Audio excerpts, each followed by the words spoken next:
ভাই। বিসমিল্লাহির রহমানির রহিম। শেখ আব্দুল আজিজ স্মৃতি নাইট ক্রিকেট টুর্নামেন্টের আজকের এই পুরস্কার বিতরণ অনুষ্ঠান সভাপতিত্ব করছেন অনুষ্ঠানের আয়োজক শেখ গোলাম রাব্বি, সাবেক ছাত্রনেতা, বর্তমান যুবদল নেতা। এই পুরস্কার বিতরণী অনুষ্ঠানে উপস্থিত রয়েছেন খালিশপুর থানা বিএনপির সংগ্রামী সভাপতি অ্যাডভোকেট মোহাম্মদ আলী বাবু।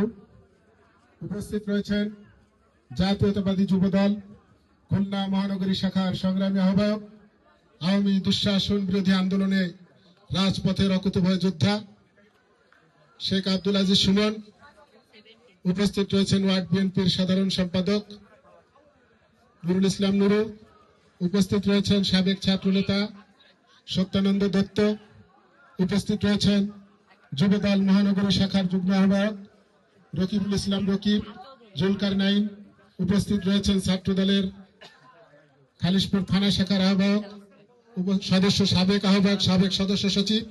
সবাইকে মহানগরী যুবদলের পক্ষ থেকে শুভেচ্ছা জানাচ্ছি এবং বিশেষভাবে আপনাদেরকে ধন্যবাদ জানাতে চাই যারা আমাদেরকে এই অনুষ্ঠানে, এরকম একটি সুন্দর অনুষ্ঠানে আসার জন্য সুযোগ করে দিয়েছেন।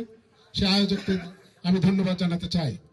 আপনারা জানেন যে গত 5ই আগস্টে বাংলাদেশে যে বিপ্লব এবং গণঅভ্যুত্থান সংগঠিত হয়েছে, এরপরে একটি নতুন বাংলাদেশ গড়ার স্বপ্ন আমরা দেখতে পাচ্ছি এবং আমাদের নেতা তারেক রহমান, যিনি 17 বছর একটি আন্দোলনের নেতৃত্ব দিয়েছেন, তিনি একটি আগামীতে সুন্দর মানবিক সাম্যের বাংলাদেশ গড়ার জন্য যুব সমাজকে চালিকা শক্তি হিসাবে বিবেচনা করছেন।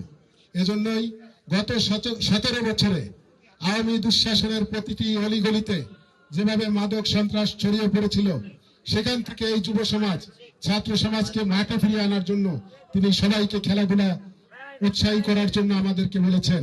তারই অংশ হিসাবে আমাদের খুলনার 3 আসনের খালিশপুর, দৌলতপুর, খানজাহান আলী থানার গণমানুষের নেতা জনাব আলহাজ রকিবুল ইসলাম বকুল, তিনি নিজ উদ্যোগেই বিভিন্ন জায়গায় খেলাধুলার আয়োজন করছেন, ফুটবল, ক্রিকেট সহ বিভিন্ন খেলাধুলা। এবং আমাদেরকেও এই যুব সমাজ, ছাত্র সমাজকে সঠিকভাবে পরিচালিত করার জন্য দিক নির্দেশনা দিয়েছেন। আমি মহানগরী যুব দলের পক্ষ থেকে জনাব রকিবুল ইসলাম বকুলকে এজন্য শুভেচ্ছা এবং ধন্যবাদ জানাতে চাই। আমি আজকের খেলায় যারা অংশগ্রহণ করেছেন, বিজয়ী হয়েছেন বা অংশগ্রহণ করেছেন, সবাইকে অন্তরের অন্তঃস্থল থেকে ধন্যবাদ জানাই। আগামী দিনেও যেন এই ধারা অব্যাহত থাকে এবং সে চেষ্টা করবেন মহানগরী যুব দলের পক্ষ থেকে আমাদের যে কোনো সহায়তা প্রয়োজন হলে আমাদের জানাবেন। আমরা চেষ্টা করব আপনাদের পাশে থাকার জন্য। সবাইকে ধন্যবাদ।